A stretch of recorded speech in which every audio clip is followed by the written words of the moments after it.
Okay, so I'm going to talk to you a little bit about drum kits today. Mainly beginner drum kits, acoustic and electric, but with a bigger focus on electric.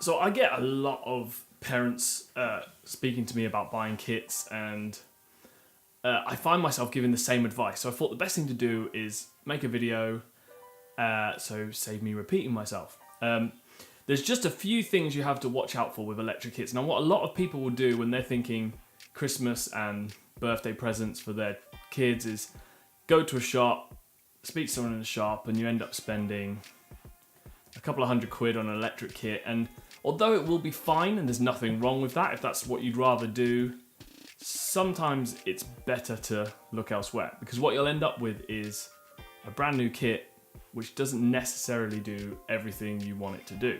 So a few little tips for you to look out for with acoustic and electric kits. So first of all, acoustic kits. Now, for a beginner, it's not always the right way to go. I know a lot of people will kind of say acoustic kits are the best thing because they are the real thing. It's what you're going to be playing. If you come to do a show, you're going to be using an acoustic kit. So in that sense, yeah, it's better to have an acoustic kit, but especially for a smaller person, sometimes electric kits are better just for that reason. But there are pros and cons to both. Now, obviously, the major pro for an acoustic kit is that it is the real deal. It is the real thing. But of course, the major downside is they take up a lot more space and they're very loud, really loud. Yeah, so things to look out for when you're buying. To be honest, for a first drum kit, again, you'll go into a shop and the temptation will be to buy an expensive, really nice kit. And that's fine if that's what you want to do. But the truth is, for a starter especially, I really would recommend going secondhand, because if you find out 6 months down the line that actually they've changed their mind, and they're like, I'm not really into this, it's not really what I want to do, you don't want to be dealing with that. So yeah, I really do recommend secondhand. Now, in terms of drum kit quality, there are some main companies who make kits who I would look out for, but in terms of getting the best of the best, like the best type of wood and things like that, for a starter kit, it's really not a big deal. Get something that works well, a company and name that we've heard of before. Other than that, job's a good one, I think. So some of the companies you might be looking out for: Pearl, Mapex, Tama, Sonar, Premier. I can put a list in the description below, hopefully, of some more. Yamaha as well. There are a fair few you can go for that are usually pretty good. The major problem with low-end acoustic kits are the cymbals. And cymbals can be a real problem because although the drums can sound absolutely fine, and even if they don't, all you have to do is buy some decent skins for them and they sound really good. The crash cymbals, the ride and the hi-hats are usually pretty shoddy on a starter kit. But again, this is why I'd recommend going second-hand, because you can usually find for around between £100 and £200 a second-hand kit. The drums might be pretty average, but at least they will have replaced, hopefully, some of the cymbals for Zildjian or Paiste or Sabian cymbals, and that really does make the difference. Having those good cymbals is really what you're looking for. Okay, so I found this drum kit on eBay. This is selling for about £200 or best offer, so you could probably go under the £200 mark. The things I noticed straight away, everything's there. We've got the snare drum, 3 toms and a bass drum, with a hi-hat, a crash and a ride, and they're the main parts. As long as those parts are there, it's all good. And just on reading the description, this also comes with several pairs of drumsticks, a cowbell, tambourine, and all sorts of added extras. But the main thing I want to point out is the fact that they've replaced the cymbals. So you can see these cymbals have the name Zildjian on them. And even though these are like the low-end Zildjian cymbals, they will still sound a whole lot better than the ones that would have originally come with the kit. Now, the drum kit itself, CB drums, Isn't necessarily one I would recommend, but this for me is a good purchase because those cymbals have been replaced and it's got everything you need. And if we're talking about a beginner here, the drum kit is fine. It'll do the job. And then if you want to kind of make the drums sound a bit better, one thing you can do, like I said, is replace those skins with some decent drum skins and they'll just sound a lot better. Okay, so electric kits. Now, for a younger person, especially kind of key stage 1 or kind of year 3 or 4 even, I really would say electric kits are a really good way to go. They can learn everything they need to on an electric kit. And it's something you could use for a very long time. I still use my electric kit. Behind me. I love it. Absolutely brilliant. Couple of things you must look out for though, and these really are musts, and this is why I have a big issue with people going out and just buying a cheap new kit. A lot of electric kits nowadays are coming out with this bass drum clicker. I don't know what you call it. The problem with this is it doesn't feel realistic at all.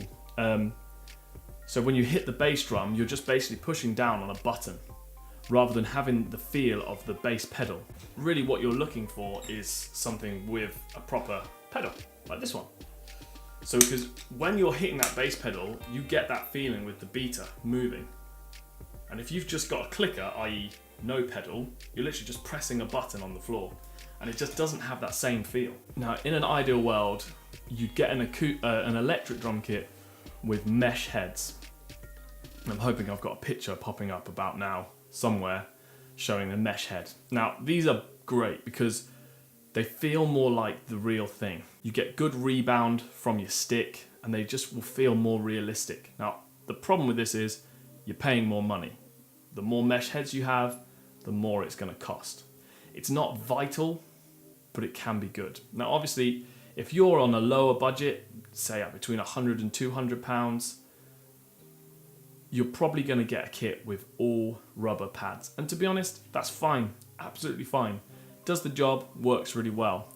The key is getting a kit, again, with a name that we've heard of before. So the main two for me are Yamaha and Roland. Now there are other ones, and this isn't me just saying they're the only ones you have to go for. There are other options. But by sticking to those two names, we know that the quality is going to be good.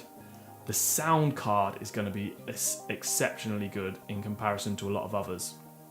I'd say if you can find yourself a Roland kit with that bass drum for a good price, you've won already. Because the sound card in a Roland kit is by far the best.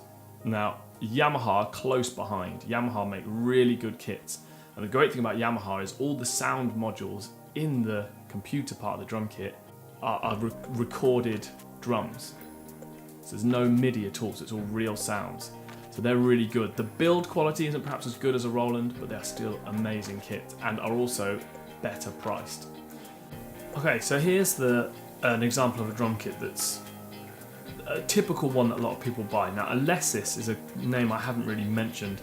Not one I know a lot about, but I'm pretty certain actually they're one of the better ones. They're actually not a bad company, but this particular kit is the DM Lite. I found this one on eBay.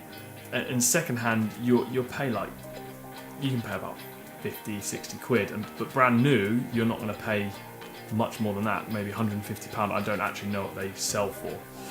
It's all good fun.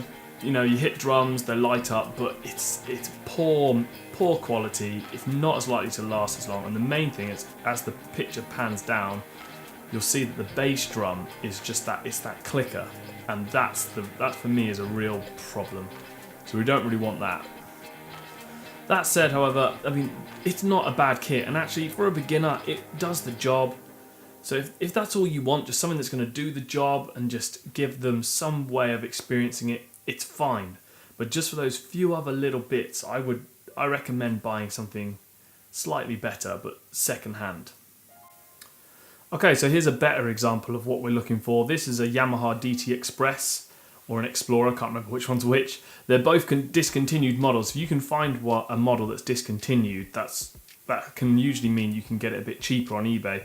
This one was going for a bit more than I said earlier. It was about £300, but that's a buy it now price. If you can find one on a bid, you usually get one for nearer the £200 mark.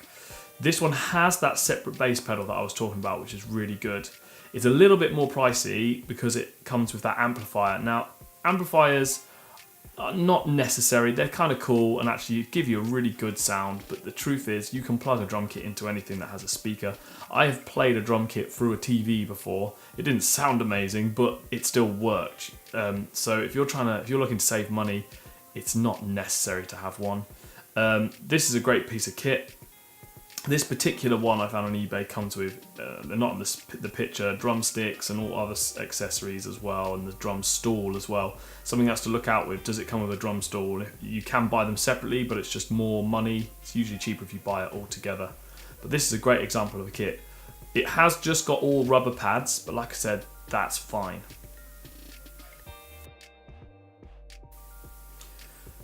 Okay, and finally I found this one, another one I found on eBay.